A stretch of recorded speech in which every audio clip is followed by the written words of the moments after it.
process. So that's what I wanted to focus on today, and hopefully it'll be helpful to families who are witnessing this, and we can answer questions as we go. I thought it would be fun. I'm starting at number 5 and working to the number 1 mistake we see parents and families make.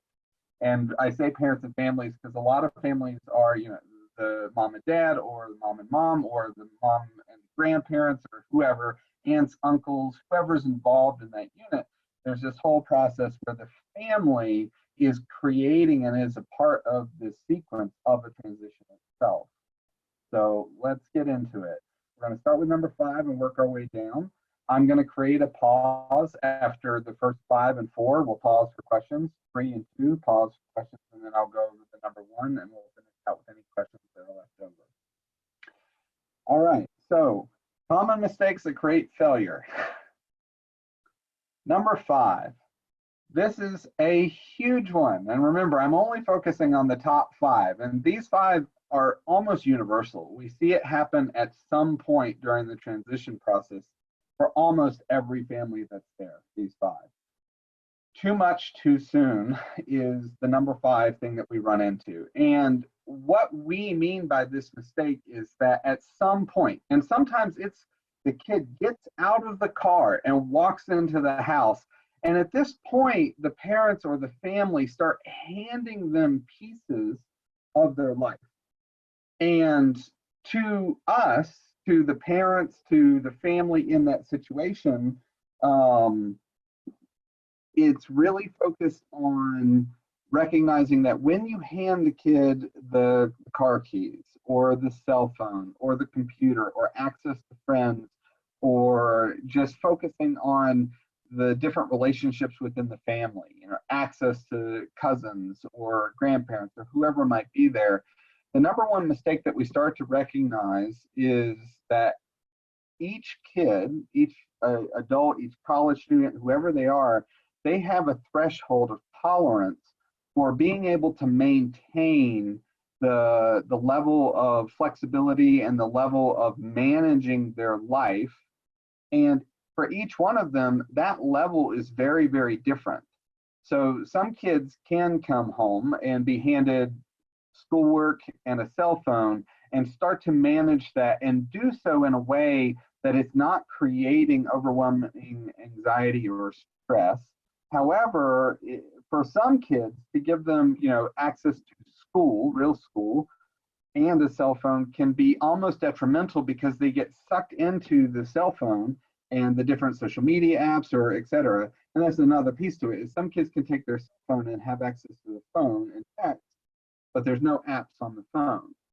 So this number 5 mistake is really for us, when we start to break it down, looking at that the more access they have to different opportunities, as many families look at, the quicker they have access to that, the faster things start to deteriorate. And this is really based on a threshold of being able to maintain expected behaviors or understanding about change from a past pattern to a new pattern, things along those lines, that we're really trying to help them set out a pace. And this pace is extremely important to all of them, where the family is supporting them and saying, it's okay for you to struggle at this level with this much responsibility or this much opportunity for failure during that process. Now, failure in itself is not a bad thing, and we're going to talk about that in some of the ones coming up. But what we're looking at in this number 5, the mistake, is that some families just say, like, okay, you left, you had this experience, and now you're back, so we're just giving you everything you had back immediately, or half of it back, or just some of it back. But the individual was not actually prepared for that. So you can give them their schoolwork and their computer and their phone, and those 3 things sometimes can be completely overwhelming to the student that's returning home. And it wasn't paced out in a way that allowed for them to lower their anxiety and look at it and say, okay, I'm not happy that I don't have everything. And by the way, that's where this mistake usually comes from, the kids complaining. Like, I just want my cell phone. I'll do my schoolwork and my cell phone. Oh, but I need my car too, because I need a late curfew so I can go see my girlfriend, or whatever the scenario. They're asking for everything. And that's normal. It's absolutely normal for them to do so. However, when we look at successful transition, the pacing out of the opportunities to make mistakes help the whole family go through a process where there's less anxiety during the transition itself. So that's why this is number 5, is we see almost every single transition with a family, we see an element of this where at some point the anxiety starts to shift and become overwhelming. And that's where we stop, and we would recommend the whole family stop and say, oh, wait a minute, what just got added? Because that's your threshold.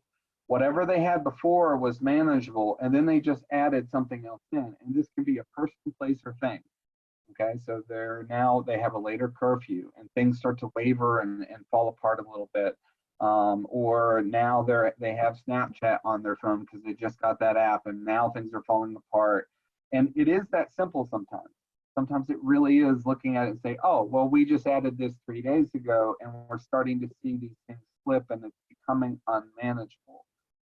So we're really trying to focus on pacing out the process of transition when it comes to people, places, and things, and not overwhelming their threshold of tolerance for being able to manage the lifestyle that allows them to be fully integrated into the family and the culture of the family and the communication patterns that have been learned and things like that. So number 5 is don't give them too much too soon.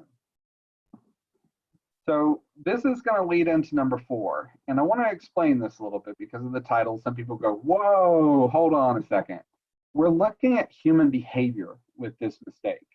And first of all, I want to be clear, it is absolutely normal. It is normal for most families to have at least one primary, so mom or dad or an aunt or whoever's really like focused in with this kid who steps into this mistake, where they start to focus on creating a container. And to be honest, we run into this with parents who have read all the books, and they're looking for this, like, okay, I'm going to be super dad, and really looking at trying to manage the process for the kid. But in doing so, they start to micromanage every single element of their life. And this, to us, we call it the container, where it's like, I'm going to hold you. Here are the rules, and here's the process, and I'm holding you and holding you and holding you in this. And the mistake in that is that especially for teenagers, this is huge for teenagers. So age 12 through 18, 19, those age ranges, these kids that we work with very often will make some kind of statement, usually when they're angry or upset or frustrated, where they're like, I'm in prison. And they're not wrong. In a lot of ways, what we start to recognize is that there is so much hyper focus on the container and containing and keeping this person safe that the family or the parent or the individual that's really hyper focused on this has created an effect where the kid feels trapped. And that's a very important word in a transition, is because a successful transition is truly dependent on the individual, no matter their age, truly dependent on creating a path, or as we will commonly say, a light at the end of the tunnel, so that the kid or young adult or whatever age they are understands that as they take the next step in their process, they're closer to a goal or an outcome that they're fully excited about. And very often, especially for teenagers, for example, that will be getting their cell phone or being allowed to see friends again, or something where it's like, okay, I come home and I do these 4 things and I manage these 4 things, which might be schoolwork, nightly family meetings, or just maintaining status quo in the house. When they demonstrate their strength and ability to do so, they see that that leads to more maybe freedom or access to a device or something where they recognize they need a certain level of connection outside of just their family, and they're looking forward to that. So we're creating these paths or these tunnels where as they move forward, they're getting closer and closer to the outcome that they are excited about. And I'm very clear about that. They are excited or feel some anxiety about getting this thing, because quite often the container is being created by the parent because the parent is scared of the computer, for example, especially with kids with gaming addiction, for example. Parents have fear that that kid's going to go back to who they used to be, and that drives this idea of creating a container to make sure things are different. However, if they build a cage or a container, the kid's in prison. And the universal law, especially with teenagers, is that if a kid feels trapped, if a teenager especially feels trapped, then they start to feel like they're in prison. And people who are in prison learn and adapt to break that system. That's what's so amazing about the ability of the human brain to recognize that when they're trapped, when they're not happy, they start to figure out ways to circumnavigate that. And that can be detrimental to a family system because you think the kid's doing great, but they have this underground process where they're, sneaking in drugs, for example, or something. I had a family, just to give a real life example, where, our kid has been sober and home for 4 weeks. Like, I'm sorry, the kid's been home and that's it for 4 weeks. And it turns out that when they drug tested the kid was not sober. And when investigating, the kid was able to send messages out to friends who were delivering drugs via drone. So just to give you an idea, it's like if you build a container, they work to circumnavigate that system. And that's normal. That is absolutely normal for the human brain to figure out how to build the illusion while also maintaining what they feel gives them some access of freedom in this. So this second mistake, or number 4 in this, is really focused on making sure that the parents, the family unit, recognizes that the kid needs to know that this is a path leading somewhere, that this is not a prison or a container that holds them and doesn't let them go. So the last point in that is paths lead people where you want them to go. This is an extremely important educational point that we teach wilderness field instructors and program individuals that are working directly with kids, because if you show up with the mentality of you'll do it because I said so, that's not going to work.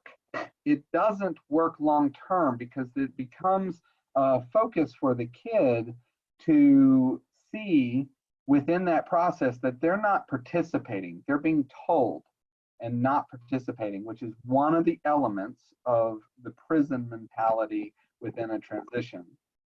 So mistake number 4, building containers instead of building paths or tunnels, whichever metaphor you like. Okay, I'm going to stop there. Kathy? All right, great. Yeah, we have some good questions.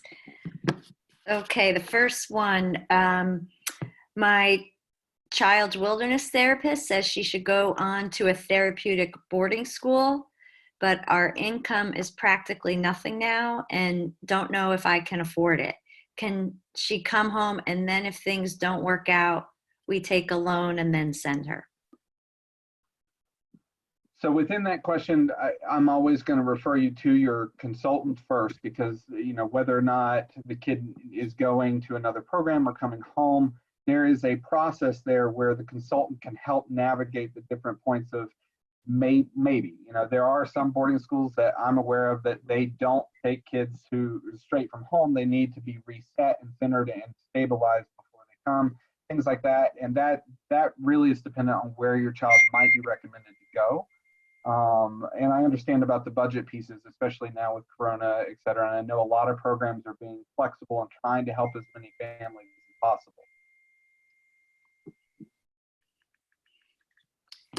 Okay, and that, you know, that is a tricky question because, you know, in with my experience as a consultant, a lot of times, even though wilderness is an amazing experience and really helps our kids get to baseline and learn skills and strategies, and the motivation to move forward.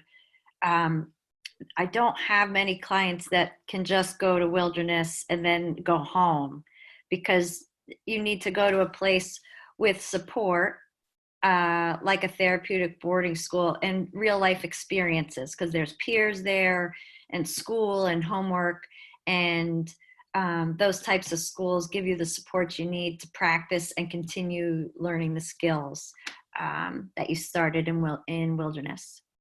Second question, suggestions on how to not freak out when a kid screws up after they come home from treatment. Sorry, I have to plug my company there a little bit. Be ready for the mistakes. That is your biggest key to this, because, and you're going to see in some of the upcoming mistakes, number 3 through 1, that there starts to be a theme here. And that freak out that you're talking about is definitely a part of it, where it's not that the kid makes a mistake. Mistakes are manageable usually, unless they're, you know, involve the law and things like that. But mistakes are very important to the transition process itself. The parent reaction, however, is gold. Oh, say that again, Robert, because you just cut out there. The parent reaction to the kid's mistake is the gold that we're looking for. It is not about convincing your teenager or young adult. It is not about convincing them that they made a mistake. It's about being in the process with them on a relational level that allows them to learn faster and more appropriate lessons, I'm going to say, than letting them flail or punishment theory and things like that. It's not about that. And it's not about preventing the mistake. And that's really hard for some parents, because they're like, they went to wilderness. You know, they should know better than this. And it's like, hold on a second, let's back up. And I'm going to hold there a little bit, because we're going to get into some of that in the coming slides.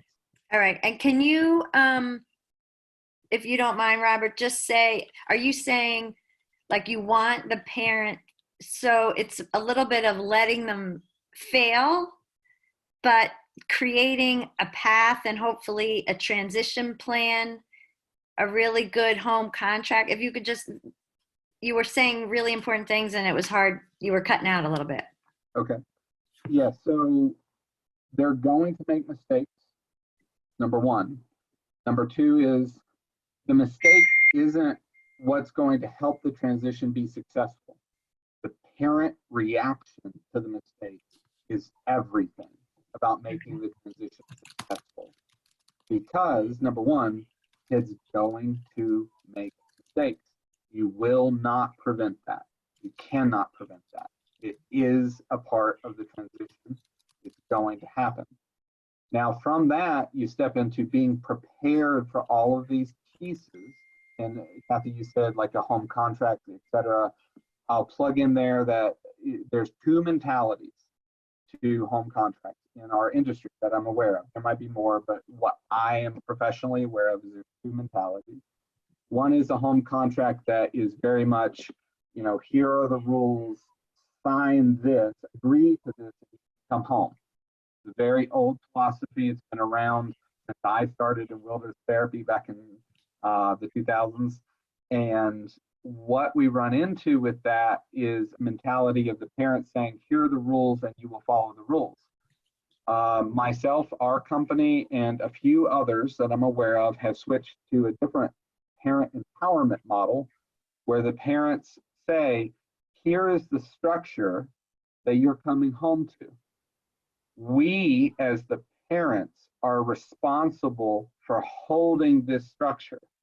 And we accept that you will struggle with certain parts of this, and we accept that struggle as a family. two very different philosophies. So I'm going to put out there that as a family, you have to decide which model you want to follow. And, both are workable, but the philosophy is very different. So you do need to be careful about what you're choosing and how you want to approach that. Okay, one more. Can you give an example of what a path would look like? Yes. So let's just look at wilderness therapy. When most programs, I'm going to put it in the 90% range, your kid shows up and they start at level 1 and they all call it something different, but then there's a level 2. And I give that example because the kid does all of these things, these 5 things to reach level 1 to level 2. It's the exact same thing when a kid comes home, kid being all ages, all the way through young adults. It's about creating when you come home, here are the 5 things we need you to be able to demonstrate to us for the first 3 weeks, 2 weeks, 1 week. I mean, it depends on the kid and their threshold for demonstrating their abilities through a process. So after those 5 things have been met, those functional things have been met, they then add in a new responsibility, such as a phone. Eventually a kid's going to get a phone back. So they add that. And that was when you come home, there is no phone. And then after these 3 weeks of these 5 things, here is your phone. And we're going to add that in, telling you that we expect you to make a mistake now that we give you the phone. So it's not take this, but don't you dare break the rules. It's no, here's your phone, and communicate with us about the struggle you have. What is the struggle you have with this phone? And meeting them in that. So it's creating a path of this to this to this, which sometimes can go on for months, depending on the kid and the level of introduction to the things that before they went to wilderness, for example, maybe drove them to depression or school refusal or whatever it might be. It was a combination. So after we've dismantled that and start adding in piece by piece, we also start to create a new relationship with each thing that we add in, whether it's food, the phone, school, friends, family. Like all of these things are things that they get one level at a time as they move forward. Okay, they keep coming now, Robert. How do we hold the boundary of making sure they stick to a productive schedule during the quarantine without school or a job? So what we are finding with families that we're working with currently during quarantine is that there's a lot more parent involvement, or there's what we would call an extended quarantine family. So a lot of families are joining with other families and choosing, like, our container are these 3 families. And they come together, and my kid goes to your house on this day, and your kid comes to my house on this day, and they do this back and forth where they are quarantined, but it's an extended tribal family kind of unit. So that's something, I can't professionally recommend that, or medically recommend, but we're looking for building these networks where you're not alone. And I say that first because if you're stuck in your house and it's just you and your kid and they've been at wilderness for the last 3 months, like it's a battle. I mean, no one cannot tell you it's not going to be a battle where this teenager usually is in their brain being like, friends, outside world, like connection. They're seeking to belong. So these are the kids that they don't care about quarantine. Heck, most of them don't even believe this virus is real. So they're sneaking out to go make out with their boyfriend or girlfriend. Like it's a process of building outlets for their emotional needs during that process. As far as a functional schedule, however, sharing that schedule with a few others is something that is working for families who we're working with, that we've seen it kind of function that way. Otherwise, we have a lot of families that, mom or dad or grandma or whoever's in, will take on the role of primary educator, and then, they're doing school all day, or they're, teaching lessons to the kids. Like, there's so many families right now who are teaching kids to knit or sew or build a car in their garage. Those are real life examples. Like, they're creating an element of education around either true education in school, or if the kid doesn't need education, they're looking at it and saying, well, what might you want to learn for the rest of your life? It's what a great opportunity to be stuck at home teaching someone how to change their own oil or change broken headlights, or whatever there might be, for that kid to learn for their functional life. All right, great. All right. Why don't you go on to 3, and then don't worry, if you put in a question, we will definitely get to answering it. Done. All right, let's go to number 3. All work and no play. I've spoken a little bit because of some of your questions about this mistake. This is a mistake not because of the same like prison mentality. I want to be clear about that. The prison mentality is, I'm stuck, I am trapped. And you will hear kids say those words. Stuck and trapped are key words to focus for where, oh, we're making a mistake. If they're saying those words, they're feeling a container instead of a path or a tunnel. All work and no play is different, where people need outlets. Your kids, no matter their age, need outlets. And so many arguments and family frustrations and patterns that, at least for us, that we help families dissect and look at, come down very often to the kid needing, like they have anxiety, for example. If they have an anxiety disorder, they'll have anxiety one day, and then the next day, and then the next day. But what a lot of people don't understand about depression, anxiety, frustrations, all those kind of things that go into different mental states, is it builds. It's not like, oh, I'm anxious and it doesn't do that. That is not how it works. How it works is, I'm anxious. I don't release that emotion. I'm now anxious. I don't release that emotion. I'm now anxious. And it builds and builds, and with no outlet for that emotional experience in the body. It's so important to understand that there's different types of people, but it's all being stored in their body. And some people release that verbally, some people release it physically, some people release it through like hugging, some people release, which is emotion, things like that, where, when we talk about talk therapy, for example, that is an outlet. The reason therapy works is because you are taking something that is trapped within your mind and body system, and you're getting rid of it. You have to build this in. And the reason we say all work and no play as a mistake is that some families will build this like, okay, and whoever just asked that question of like, how do we build a productive structure? Well, please remember that a productive structure doesn't mean I go from this to this to this to this. Sometimes it's, I do this today, and this is all I have the energy for. And then I'm going on a car ride with my dad, and we're listening and screaming music at the windows down, just screaming.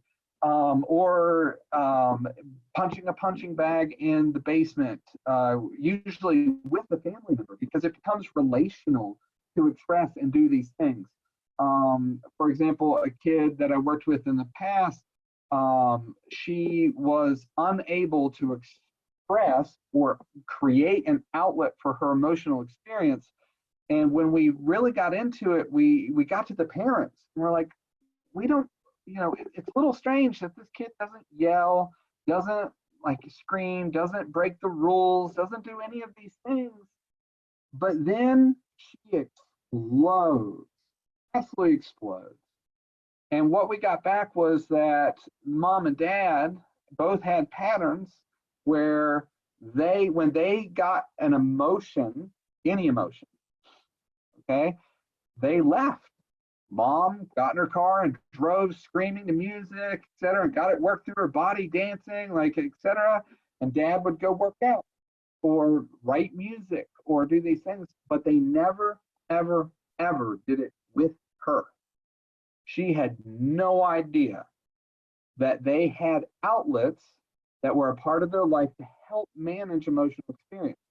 So I'm putting it out there to all of you, all the families here, to recognize that a part of this is you are the teachers during this process, but it's not just about doing schoolwork or getting work done in a traditional sense of like I do this and this and this and I manage the schedule. It's how do I recognize what I can manage today, which we get into a lot with depression and anxiety kids, because for them often they're depressed because they can't do as much as their friends or as much as their dad or as much as whoever. They're comparing themselves to external values or the value of others that they see capable of these things. But very often it's because they have this depressive energy, for example, and they're not doing anything about it, nothing. And no one's ever taught them that it's okay to have those feelings and then get them out, usually through some form of outlet. Sometimes what we find for families is they bring the kid home. It's like, okay, go over here. Here's the 5 things you need to do, which is building a path. However, there's no outlets built into the life around that path, such as friends or mentors.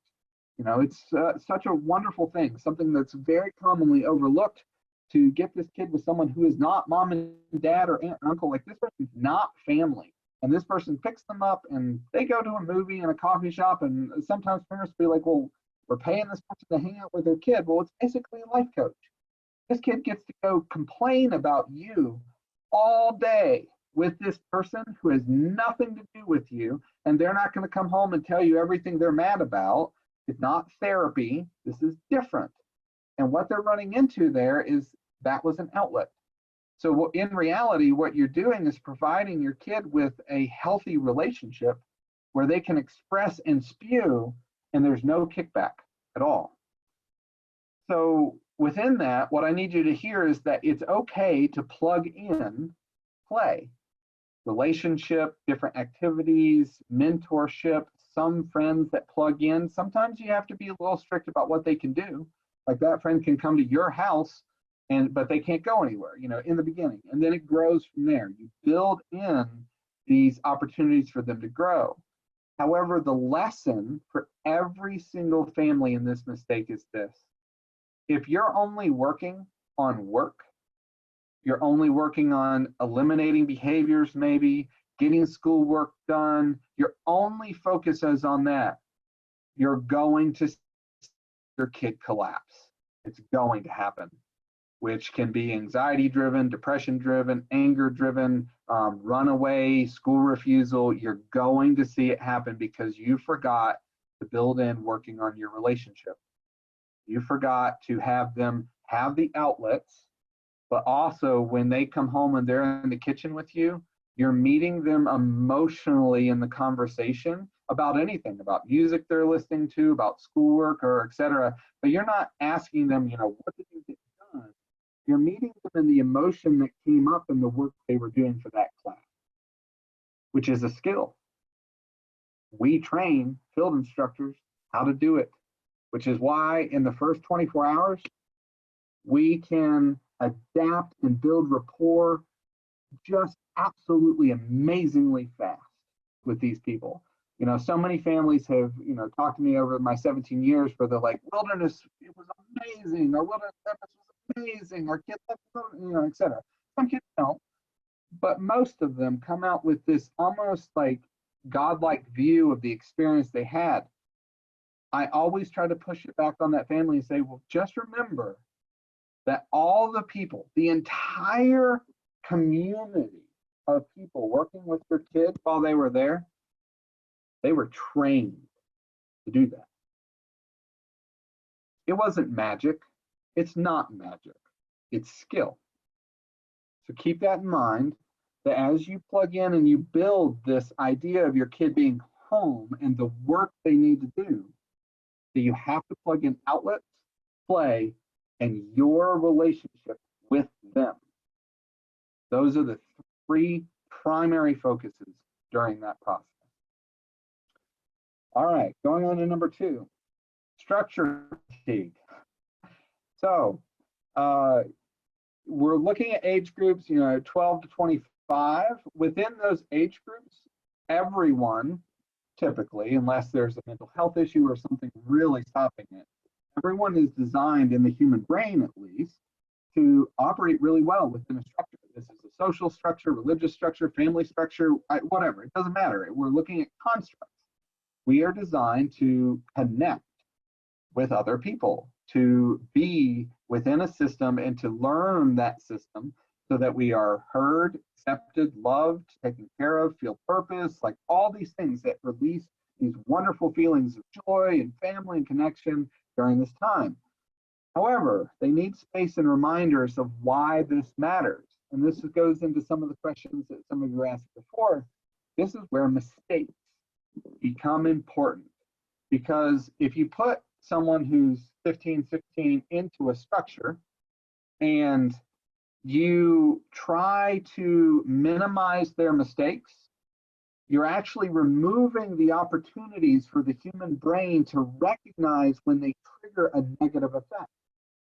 So if I can stop this kid from punching the wall, yeah, maybe that's a good thing. And he probably needs to punch the wall at least once to figure out that that hurts. And by hitting that wall and learning that lesson, the brain can start to adjust this to the social structure. For example, of did I punch the wall and my dad gave me the new Ferrari? Is that how it worked? And I use that example because that's happened before. There are so many families with that forget that they're human. Dad is human.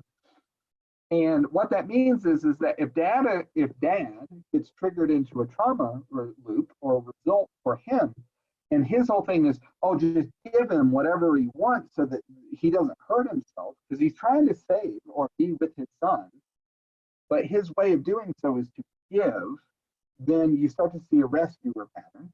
And that rescuer pattern is what the kid's triggering. The kid is learning to trigger the rescue pattern to get what he wants. And within that, we start to see everything fall apart over the long term. But the mistake, if that dad can witness the kid punching the wall, and I know that's a little bit of an extreme example, but it happens all the time. We have tons and tons of families we work with where kids express physically. And in doing so, it's all about the dad meeting the kid in that and recognizing, okay, first of all, you're not getting what you wanted. But second of all, I'm also meeting you in relationship during this process. What happens in the human brain is a reset where the brain goes, oh, well, that strategy didn't work. I need to try a new one. And it starts going through a Rolodex to figure out what that might be. However, in structure fatigue, we see 2 things. One is that a kid who recognizes that there's no way to win, meaning that the structure is so solid that there's no way for them to receive their outcome, they start to get really exhausted, which can cause mental health issues over the long term. But more importantly for our conversation, structure fatigue will often come down to the parents, because you are ultimately responsible for holding the structure and educating the kid. We're talking, up through teenagerism, all that process, because when we get to the age where our social system starts to take over, that's where, kids end up in jail or in the legal system in some capacity, because they're now pushing against a larger structure and system. So we will often work with parents to help them understand that the structure is on them to teach in a safe capacity. Is their kid going to claim that they hate them? Yes. Is the kid maybe going to punch them? Maybe, sometimes. Is the kid going to destroy your stereo in your car because you didn't give them $20? Possibly. These things can happen. The question is do you want to take on the role of the educator in a way that this kid can learn, can change the behaviors?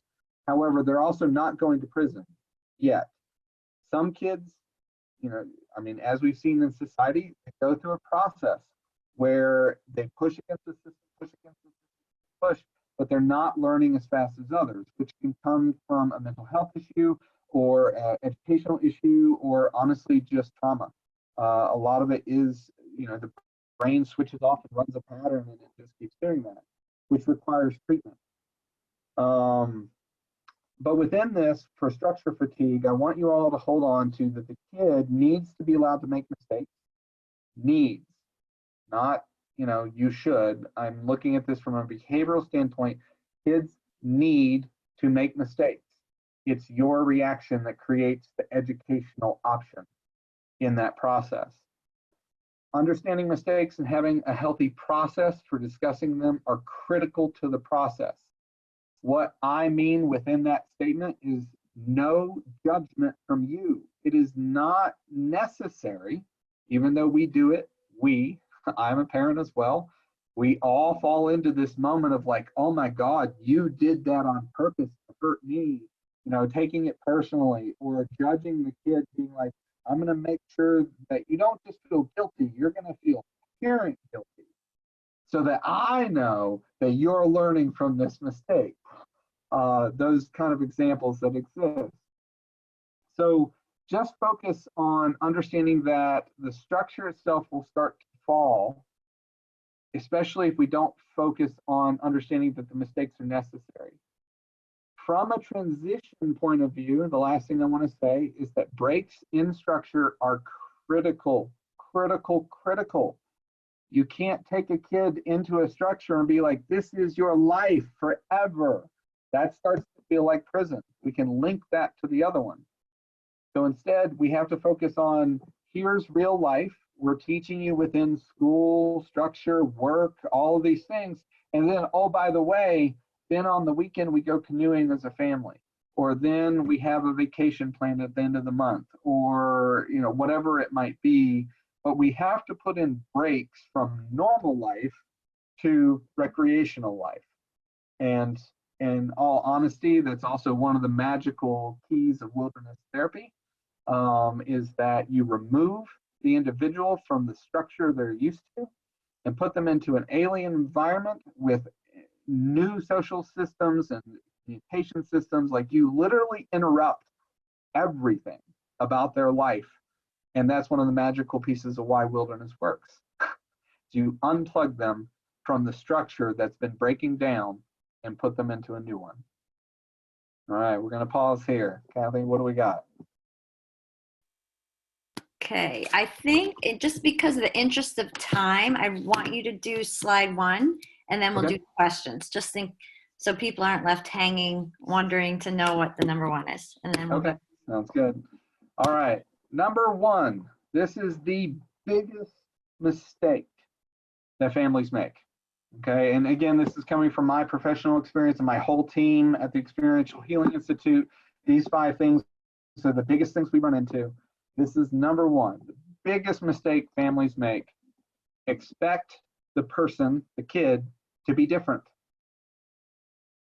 Families do this almost 100% of the time, where the kid comes home and it's this celebration of, you went to wilderness, or you went to wilderness and boarding school, you've been gone for 2 years, and yay, you're coming home. And the family sits there and says, you're coming home different. And I can't tell you how many families have said that to that kid, because the kid tells us when we're doing our mentoring with them and coaching with them, the kid will say, like, yeah, Dad thought I was different because I went to wilderness, and at wilderness we sat down and we talked like this. And in that process, the mistake that's made is that the family thinks the kid's going to come home different, and that the kid's going to maintain that difference long term. They're like, oh, you're a different person. The mistake in that is that the kid has life experiences now, whether wilderness or boarding school or both, whatever they did. And this is, again, college students, they left home and went to college, and now they're home.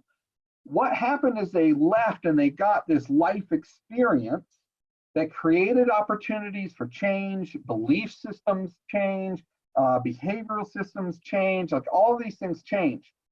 But then you take that human brain, and this is where it gets really, really important.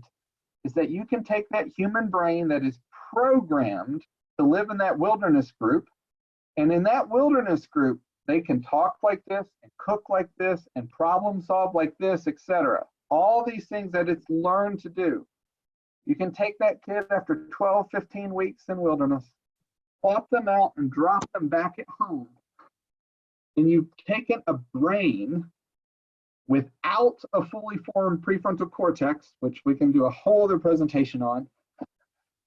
You've taken that brain and plopped it back into a system that it recognizes. You can't get away from this. It's going to happen.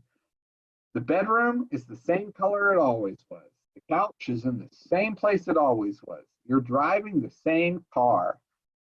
Mom still curls her hair. Dad still goes to work at 6 a.m. every day. The system that you put them in drives the behavior and the patterns that it knew from before, because it was surviving. And that's very important to understand. The brain was surviving in this ecosystem. It went to the wilderness and created a whole new survival pattern because and with a lot of support to do so. And it was amazing usually. But then it comes home and the parents will say, oh, you're so different. You learned so much. This is going to be wonderful. And then the parents get angry because the kid still does the same thing. He sleeps in, doesn't wake up. He hates math. He still wants to go be with that girlfriend that he's codependent with. She still sneaks out at midnight or whatever. Again, mistakes. But the issue, the mistake made by the family was that they expected that kid to come home and change their life on their own. That's the biggest mistake families make during transition, is expecting the kid to be different and to maintain that difference or change their behaviors on their own. They have life experience to tap into now.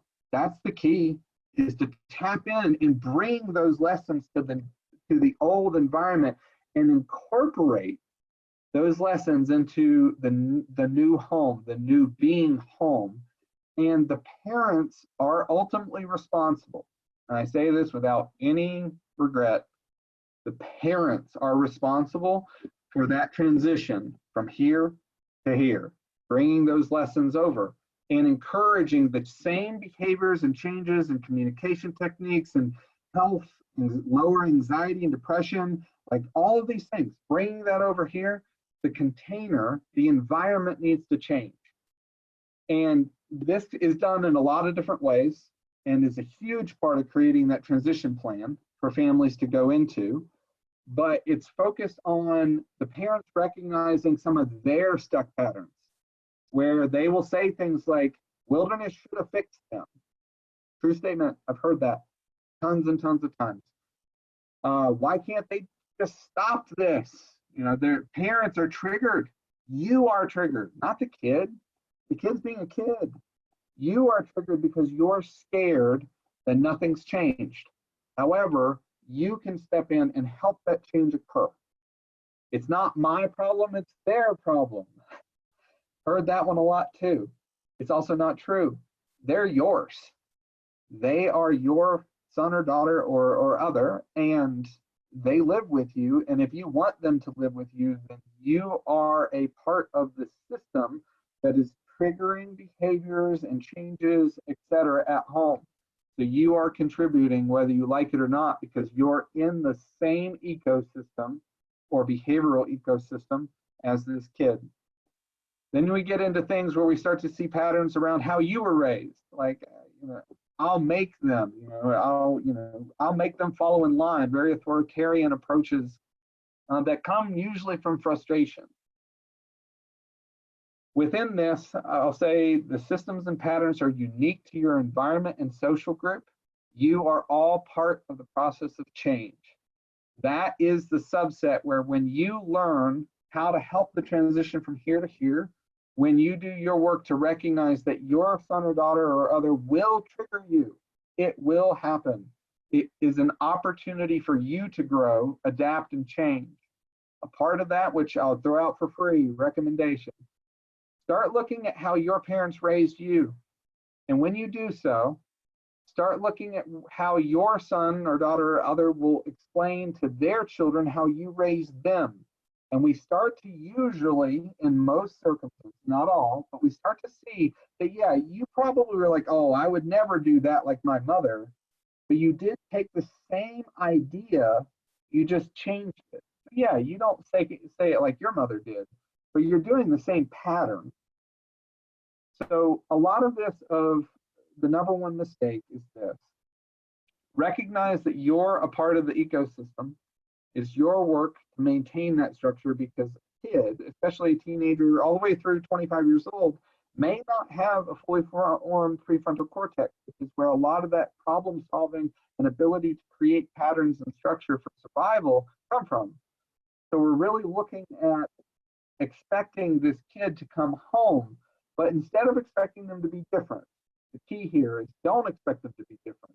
Expect them to have more ability to learn and manage how to change the entire home ecosystem.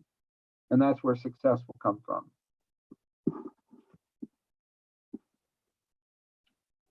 All right, thank you so much for that, Robert. It's there's so many tips that I needed to write down there. That was great. And just so everyone knows, we can send out the slides to everyone, and if you were on last week's webinar, we'll send those out as well. Okay, so a couple more questions. This is getting back when we were at the first set of slides. You give an example of the second philosophy. Here's the structure you are coming home to. So just, I mean, we break it down in our company, we break it down into categories. So one category would be social media, for example, which is huge for kids, where we will break it down to a category and say, when you come home, we as parents will not give you access to these things for the first phase, 2 phases, etc. And then it outlines for the kid, like phase 1 is 3 weeks long if you can maintain these 5 things. If you can't, it extends by a day or 2 days or etc. Like every plan is different. Every single plan is different. And it has to be. To me, it has to be, because there is no cookie cutter family. So you have to find what works for the family culture of each family and kid that's coming home. But that's just one example of doing it that way.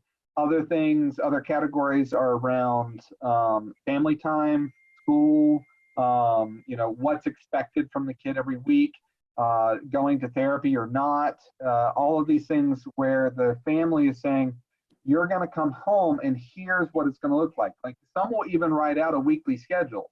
Every Tuesday will be therapy in the afternoon. Please expect that that's going to happen.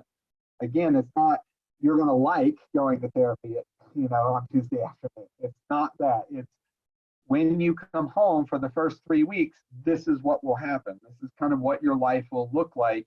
And when you meet those expectations, we can sit at the table, and a lot of families will do this, where it's like, when you meet those expectations, we know that you want these 5 things.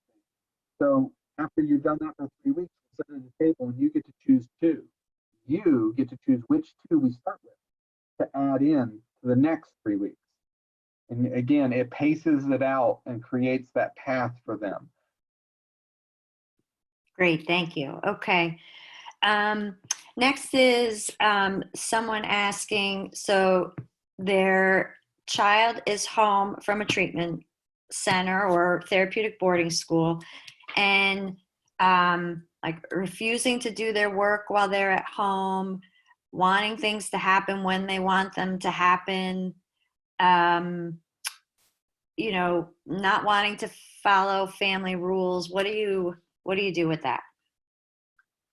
We would do a reset so we'll get hired by families that are home and they don't have, or they maybe didn't do transition support, et cetera. So there wasn't a solid plan, and we will go in and work with the whole family on site. We fly worldwide to go wherever the family lives, go into the home, work with the kid, the family, et cetera. So in this circumstance, we would come in for at least 2 days, working with the whole family, including the kid, to help them organize, like what are all of your goals and how do we get that set up? And very often the kid will be the one that looks and goes, yeah, I know you're here because it's not working. And they usually have a little bit of fear. It's not working. And the last time it wasn't working, I ended up in the Utah desert at midnight, you know? So there's some kind of recognition from their past experience to present. And we usually try to bring whatever experience they've had to that reset, where it's, okay, you can participate in making sure that this doesn't become extreme again. And also have a voice to be heard during that process. But you're also not going to like it. And it's funny because we'll say that all the time to the kid. It's like, I'm here, we're helping do this. And I just want to be clear, you're not going to like how this goes. And most of the kids will be like, yeah, I know, I get it, but it also needs to happen. Okay. And the last one, you had talked about earlier about, the kids need to make those mistakes. Yeah. So they're 18, smoking pot regularly, otherwise doing okay in terms of school. Therapists are saying just let them do it. Teen can't seem to exist without it and plans to get a medical marijuana card. Okay. Okay. This is going to touch into one of those touchy topics. First of all, I want to know what state they live in. Is it legal, not legal? What capacity is there for that? Because he is It's 18. New Jersey. Okay. He is 18. Within that capacity, working with a young adult is different than working with a teenager. You have to meet them in the capacity of the conversation to give them a certain respect, may not be the best word, but certain respect within my adult self recognizes your adult self. Here is where our family, so parent resources move over here, your resources move over here. Here's what you have access to, as long as you meet these standards within that, right? It's like you can have access to our resources when these things are being met, which is the exact same thing as having a job. You go to work, some employers will be like, you have to be sober and we drug test every 3 months or randomly or et cetera. Other people will be like, yeah, we don't care. Like, just get your work done. Like it's this whole capacity of the world where you're not going to necessarily control if this individual is going to smoke pot or not, because they are either self-medicating or doing it recreationally, or there's some underlying reason for it. The question is, it becomes about family culture and functionality. Some families, they don't care about pot. They really don't. Like they'll smoke it with the kid in a lot of cases. So we have to look at that and say, okay, is your issue as the parent, is your issue that you're triggered and you have your own work to do around being triggered, or is the issue around the kids running into a wall that could be detrimental to them? So it's all about meeting them in that we recognize that over here we are adults, over here you are an adult. In the middle is where you can come and get some resources from us to continue building your life, but those resources are going to diminish over time. That's the part most families are missing, is the kid needs to start getting more and more responsibility within that. And very often we will see that when a system like that starts to happen, the pot smoking would drop off or become more recreational focused because they don't have your money, for example, to buy it anymore. It's been amazing over the last several years to see that when the kid can't just take the money to go buy the pot and they have to use their money to buy it, how much it decreases, just as an example during that process. But it's all about the family looking at it saying, okay, where are we? Where is he? What resources do we have and are willing to share as long as these expectations are met? And how do we decrease that dependence on our resources over time? That's where I would start.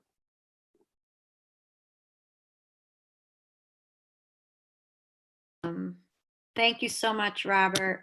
I hope you don't mind. I put your email address out there on the chat and question box so everyone will have that. Absolutely. We do plan on sending the slides to everyone. And Robert, this was really wonderful. with real,